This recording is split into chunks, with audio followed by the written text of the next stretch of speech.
Kailan ba talaga nagsisimulang mamiss ka ng isang babae? Hindi yung peke, hindi yung nabobore lang ako kaya naalala kita. Ang ibig kong sabihin ay yung totoo, yung biglang tumatama sa kanya sa kalagitnaan ng gabi or habang tahimik siyang nakaupo at nare-realize niyang mahalaga ka pala sa buhay niya. Kahit huli na. At heto ang mahalagang tandaan, hindi ito nangyayari kapag hinahabol mo siya. Hindi ito nangyayari kapag paulit-ulit kang nagpapaliwanag, nagmumakaawa o pilit na pinaparamdam sa kanya na hindi mo kaya mawala siya. Nagsisimula ito kapag naglaho ka ng may dignidad, kapag pinili mong maging kalmado, kapag hindi ka na reactive, kapag tumigil ka sa pagpipilit at nagsimulang piliin ang sarili mo. Doon nagsisimulang gumalaw ang konsensya. Doon pumapasok ang tanong sa isip niya, bakit parang okay na siya kahit wala ako? Bakit parang hindi na niya ako kailangan? At sa puntong iyon, isang simpleng katotohanan ang lumilitaw. Kapag natutunan mong maging buo mag-isa, doon ka niya pinaka namimiss. Kaya sa video na ito, pag-uusapan natin ng malinaw at diretsuhan ang 11 subtle moments kung kailan ka niya talagang nagsisimulang mamiss, hindi dahil naghabol ka, kundi dahil pumili ka ng respeto sa sarili mo. Let's break it down. Moment number 1, the silence after the storm. Kapag tapos na ang gulo, kapag tapos na ang away, kapag pareho na kayong napagod. Sa una, maingay ang lahat. Maraming salita, maraming pride, maraming emosyon na sabay-sabay sumasabog. Pero, dumadating ang punto na tumitigil ka na lang. Tumigil ka sa paliwanag. Tumigil ka sa habol. Tumigil ka sa pag-prove ng sarili mo. At doon nangyayari ang kakaiba. Kapag hindi ka na nagte-text, hindi ka na nagrereklamo, hindi ka na nagmamakaawa, napapansin niya ang katahimikan mo. Dati, sanay siya na andyan ka palagi. Sanay siyang may sasalo sa mood swings niya. Sanay siyang ikaw ang unang lalapit kapag may lamat na naman. Pero ngayon, wala. At doon nagsisimula ang unang totoong namimiss kita. Hindi dahil bored siya, hindi dahil walang kachat, kundi dahil naramdaman niya yung pagkawala mo. Yung presensya mong dati niyang minamaliit, biglang naging mahalaga. Doon mo rin makikita ang kapangyarihan ng katahimikan. Minsan, mas malakas pa ito kaysa sa kahit anong mahabang paliwanag. Kasi katahimikan na may dignidad, sumisigaw. Hindi mo obligasyon na kumbinsihin ang taong ayaw umintindi. Hindi mo tungkulin na ipilit ang sarili mo sa taong hindi ka pinapahalagahan.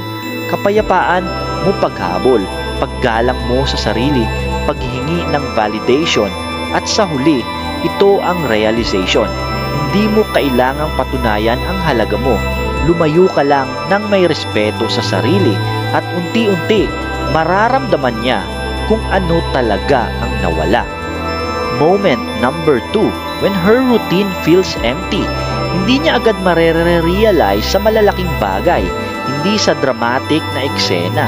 Kadalasan, sa mga maliliit na routine siya unang tinatamaan. Sanay siya na may good morning. Sanay siya na may random memes galing sa'yo. Sanay siya na may tawag bago matulog. Sanay siya na may ingat ka kahit simpleng lakad lang. Ngayon, wala na. Yung phone na dati, ang ingay-ingay, tahimik na. Yung notifications na dati, pangalan mo ang lumalabas, wala na ring dumadating. At habang tuloy ang araw niya, biglang may kulang pero hindi niya agad ma-define. Mapapahinto siya, maiinis siya sa sarili niya. Tatanungin niya, bakit parang iba ang araw ko? Bakit parang may nawawala kahit okay naman ako? Doon niya mararamdaman na hindi pala ikaw ang namimiss niya sa chat lang, kundi yung presence mo sa routine niya.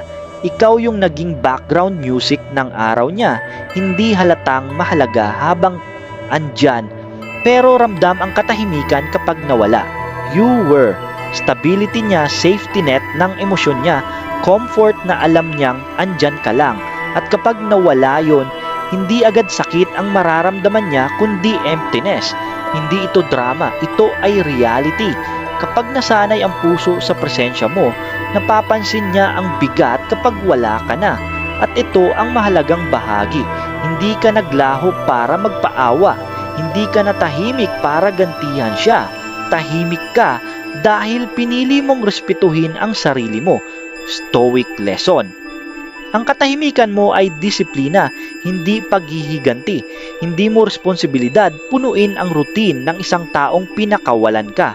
Minsan, ang pinakamalakas na mensahe ay hindi galing sa mahabang paliwanag, kundi mula sa isang lalaki na marunong umatras ng may dignidad. Moment number 3, when other men don't measure up. Dumating yung punto na may nakilala siyang iba. Baka bagong kachat, bagong kahangout, o bagong lalaking pilit pumupuno sa iniwan mong espasyo. Sa una, mukhang okay, masaya kausap, may effort, may humor, may pa-good morning din. Pero habang tumatagal, may nararamdaman siyang kulang.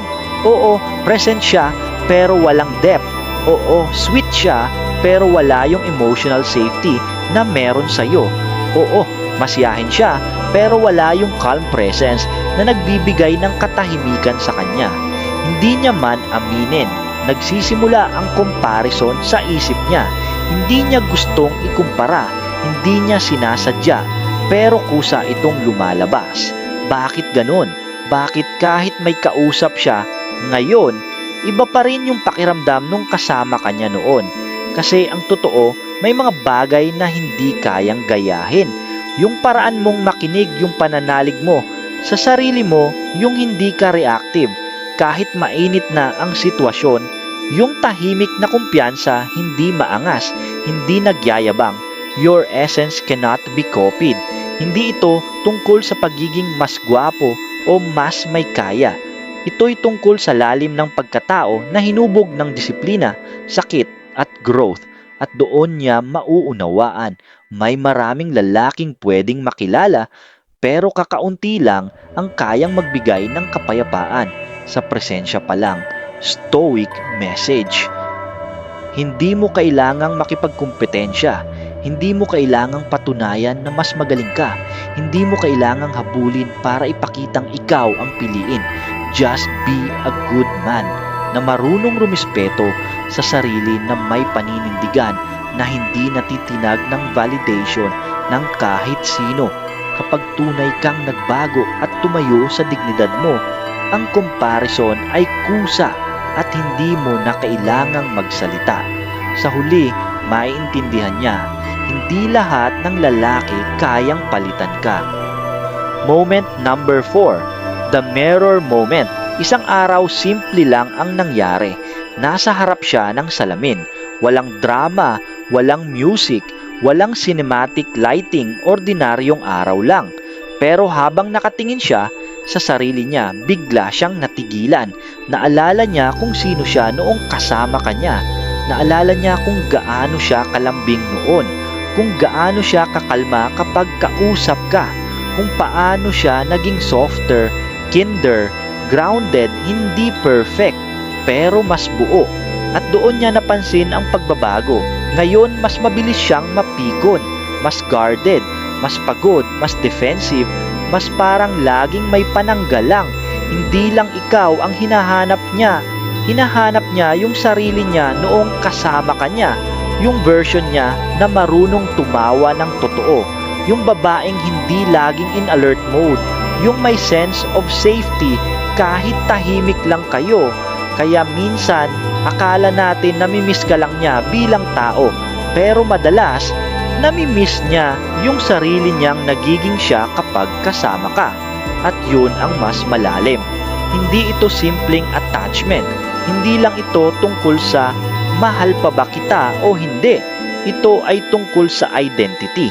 Kapag may lalaking may maayos na frame, may disiplina, at marunong magbigay ng emosyonal na seguridad, nagbabago ang babae sa tabi niya, nagiging kalmado, nagiging feminine, nagiging totoo. At kapag nawala ka, napapansin niya na may nawala rin sa kanya. Identity realization. Moment number 5. When you stop watching her. Dati, sigurado siya. Kahit mag-post siya ng kahit ano, alam niyang makikita mo. Alam niyang may like, may view, may reaksyon mula sa'yo. Kaya minsan, kahit hindi direktang para sa'yo, may mga post siyang may halong pahaging dahil sanay siyang may isang taong laging nakatingin. Pero isang araw, napansin niyang iba na. Nagpo-post siya ng story, walang view mula sa'yo. Nag-upload siya ng picture, wala kang like. May bago siyang status, wala kang reaksyon, wala man lang simpleng scene. At dito pumapasok ang tahimik na kurot. Ini-stop na niya akong bantayan. Wala na ba talaga siyang pakialam? Talaga bang tuluyan na niya akong binitawan? Hindi niya ito aaminin sa iba. Baka tatawanan pa niya, magpapakita ng EDGAF image. Pero sa loob niya, may konting pagkagulo. Kasi totoo, attention is currency. At dati, sa kanya mo ito inilalabas. Ngayon, binawi mo na. Hindi mo na siya sinusundan. Hindi mo na minamatiyagan kung saan siya, sino kasama niya, o ano ginagawa niya. Hindi dahil galit ka, hindi dahil gusto mong gantihan, kundi dahil may mas mahalaga ka nang binabantayan sarili mo. Nagsimula kang mag-focus sa katawan mo, sa trabaho mo, sa goals mo, sa katahimikan mo. At habang ibinabalik mo sa sarili mo ang enerhiya na dati ay nakasentro sa kanya, doon niya nararamdaman ang pagkawala. Hindi na siya ang sentro ng mundo mo. At kapag nawala ang audience, kapag nawala ang taong laging nakatingin, kapag wala nang nag-aantay sa bawat update niya, doon niya mararamdaman ang totoong bigat. Hindi ka na watcher sa buhay niya. Ikaw na ulit ang pangunahing karakter sa buhay mo. At ito ang mahalagang punto. Kapag tumigil kang bantayan siya, hindi lang siya ang nawalan ng atensyon. Ikaw ang nakakuha ng mas mahalaga, ang focus na matagal mo nang ibinigay sa maling direksyon. Moment number 6. When she remembers your calm. Habang tumatakbo ang buhay niya, napapansin niyang mas nagiging magulo ang paligid. Mas maraming drama, mas maraming away, mas maraming taong maingay pero walang lalim. At sa gitna ng kaguluhan na yon, bigla kang papasok sa isip niya. Hindi dahil nag-chat ka, hindi dahil nagparamdam ka, kundi dahil naalala niya kung gaano ka kalmado noon. Naalala niya na sa presensya mo, hindi niya kailangang magpanggap, hindi niya kailangang sumigaw para marinig, hindi niya kailangang maging perfect para tanggapin. Yung katahimikan mo dati, akala niya boring. Yung pagiging composed mo, akala niya cold. Ngayon, naiintindihan niya, yun pala ang pakiramdam ng home. Your calm felt like home. Yung energy mo ay hindi roller coaster. Hindi ka laging reactive. Hindi ka sumasabay sa bagyo niya. Ikaw yung pader na pinapatungan niya ng pagod niya. At doon, dumating ang pinakamahalagang realization. Hindi mo siya kinontrol. Hindi mo siya pinwersa. Hindi mo siya minaniobra. Ang kinontrol mo, sarili mo. Yun ang stoic presence. Tahimik pero matatag. Mahal pero hindi desperado. Nagmahal ka ng buo pero hindi mo sinakripisyo ang dignidad mo. At habang nakikita niya na karamihan ng lalaki ay nadadala ng emosyon, naiiba ka. Hindi dahil perfect ka, kundi dahil marunong kang humawak sa sarili mong timon kahit magulo ang dagat. Kaya minsan, hindi ikaw ang una niyang mamimiss bilang ex, kundi yung kapayapaan na dala ng presensya mo. At kapag natiikman ng isang tao ang ganong klaseng calm, mahirap na iyong kalimutan. Moment number 7. Emotional triggers hit. Minsan, hindi mo na kailangan magparamdam. Isang kanta lang sa jeep, isang lugar na dati niyong pinuntahan, isang amoy ng pabango na kahawig ng suot mo noon, at parang biglang binuksan ang pinto ng alaala. Hindi niya ito pinili, hindi niya ito ginusto, pero bumabalik. Bumabalik yung eksenang magkasama kayong tumatawa. Bumabalik yung simpleng lakad pero ang gaan ng pakiramdam. Bumabalik yung mga gabing ang tahimik pero buo siya sa loob. At dito siya pinaka tinatamaan. Hindi ka lang niya namimiss bilang tao. Namimiss niya kung paano siya nakaramdam kapag kasama ka. Hindi about sa chat, hindi about sa label, hindi tungkol sa sana kami pa. Ang namimiss niya ay yung version niya na buhay kapag nasa tabi ka niya. Hindi niya kayang kontrolin ang pagbalik ng mga alaala dahil hindi na ito nasa isip lang. Nasa katawan na rin. Song, memory place, emotion sent, timeline na bumabalik bigla at napagtatanto niya. You became unforgettable without trying. Hindi mo iyon pinilit, hindi mo iyon inarte, hindi mo iyon ginawa para magpaiyak o magpagilty. Naging totoo ka lang, naging present ka lang, naging ikaw ka lang na may paninindigan at puso. At doon nagsisimula ang pinakatahimik pero pinakamalalim na realization. May mga tao palang hindi kailangan ng grand gestures para tandaan. Minsan sapat na yung tahimik na presensya, matinong pagtrato at dignidad na hindi bumitaw kahit nasaktan. Yun ang hindi malilimutan kahit gaano pa siya kalayo ngayon. Moment number 8. When you don't react anymore. Dati, madali kanyang basahin. Konting sad quote, konting strong independent woman post, konting seductive picture sa mirror. Alam niyang mapapansin mo, alam niyang may reaction ka, alam niyang may mararamdaman ka, pero ngayon, iba na. Nagpo-post siya ng quote na parang may tinatamaan. Naglalagay siya ng malalim na caption na may pa-double meaning. Minsan pa, seductive picture. Alam niyang dati automatic like mo yon. Pero this time, wala. No comment, no reaction, no view, no movement mula sa'yo. At dito, nagsisimula ang proseso sa isip niya. Una, curiosity. Ano nangyari sa kanya? Napansin niya kaya to? Pangalawa, confusion. Bakit hindi na siya nagre-react? Wala na ba talaga akong effect sa kanya? At panghuli, longing. Namimiss ko yung attention niya. Namimiss ko yung feeling na may isang taong nakakakita sa akin. Hindi dahil ego siya, kundi dahil nasanay siya na sa likod ng bawat post niya, may isang lalaking marunong magbasa sa likod ng mga salita. Pero ngayon, hindi mo na ibinibigay ang energy mo sa laro. Hindi ka galit, hindi ka better, hindi ka nagyayabang. Tahimik ka lang pero solid. Hindi ka na reactive, hindi ka na nadadala ng bait posts, drama posts, o pa-seductive na kuha. At sa katahimikan mong yan, bumabalik sa'yo ang frame. You're no longer dancing in her emotional weather. Ikaw na ang may hawak ng direksyon ng sarili mong buhay. Your stillness regains the frame. At dito niya napapansin ang totoo.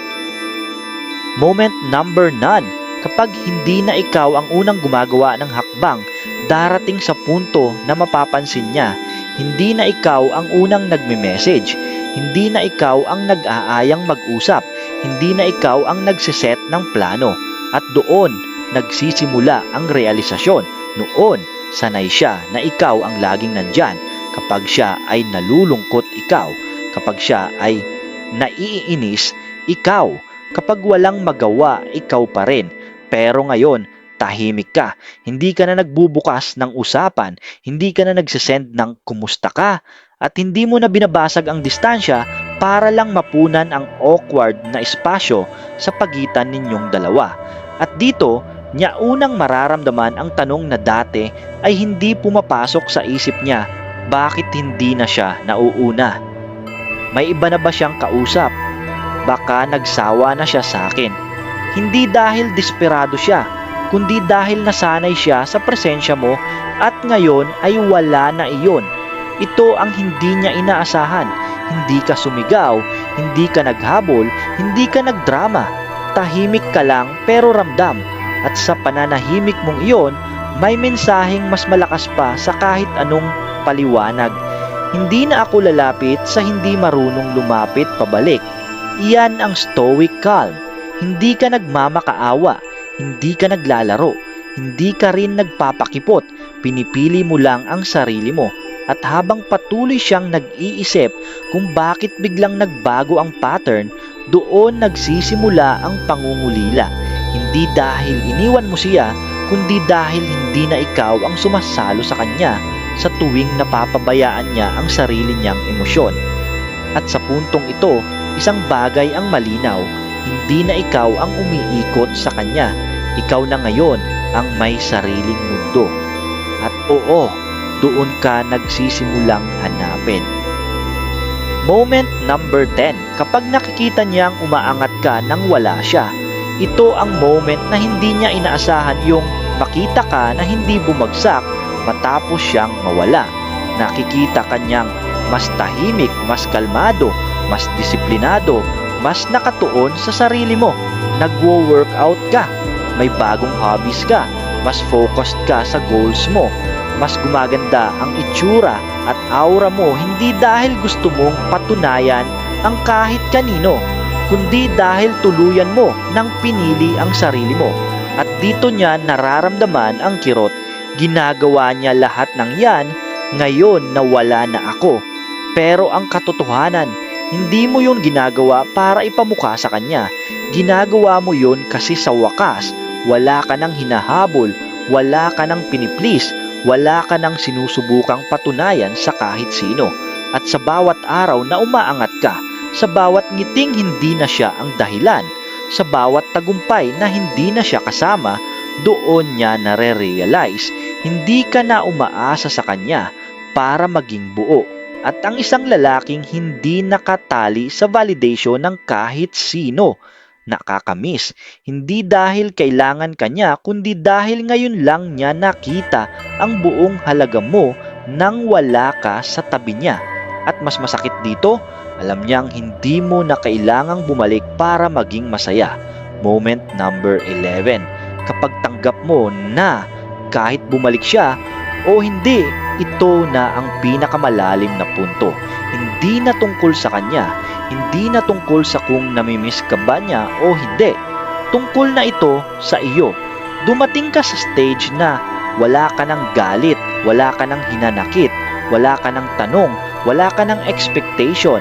Kapag naalala mo siya, hindi na masakit, hindi na rin masarap, memories na lang. At dito ka nagiging pinaka-attractive, hindi dahil tactic, hindi dahil strategy, kundi dahil totoo. Tanggap mo na. Kung babalik siya, okay. Kung hindi na talaga, okay pa rin. Kasi natutunan mong mahalin ang sarili mo nang hindi nakadepende sa presensya ng kahit sino.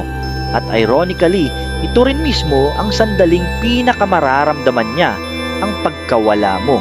Kapag wala ka nang hinahabol, wala ka nang hinihintay, wala ka nang pinapatunayan, doon ka pinaka-namimiss. Hindi dahil nawalan siya ng kontrol, kundi dahil ngayon niya lang nakita na malaya ka na. At ang taong malaya ay hindi madaling palitan. Kung umabot ka hanggang sa parteng ito ng video, isa lang ang ibig sabihin niyan, hindi ka nanunood para lang sa kanya, nanunood ka dahil pinipili mo na ang sarili mo. Ngayon, alam mo na kung kailan talaga siya nagsisimulang mangmes. Hindi kapag hinahabol mo siya, kundi kapag natutunan mong maging tahimik, kalmado at may dignidad. Tandaan mo, hindi mo kailangang maghabol, hindi mo kailangang magpakitang desperado, hindi mo kailangang ipilit ang sarili mo sa maling tao. Ang tunay na lakas ng lalaki ay nasa kontrol sa sarili, kapayapaan ng isip at kakayahang umalis kapag hindi na siya nire-respeto. At kung umaabot ka hanggang dito, may sasabihin ako, may parte sa'yo na handa ng magbago, handa ng mag-grow, handa ng piliin ang mas mataas na bersyon ng sarili mo. Bago matapos ang video na ito, i-like mo muna ang video, mag-subscribe ka sa channel na Aral Mula sa Stoicism at i-share mo ito sa taong alam mong kailangan marinig ito. Dito sa channel na ito, hindi tayo nag-aarte, hindi tayo naghahabol ng drama. Dito natututo tayong maging kalmado, may paninindigan at matibay sa loob. Salamat sa panunood, salamat sa oras mo. At tandaan, hindi mo kailangang hanapin kung sino ang babalik. Mas mahalaga ang tanong, sino ang nagiging ikaw habang natututong maging tahimik at matatag? Kita tayo sa susunod na video.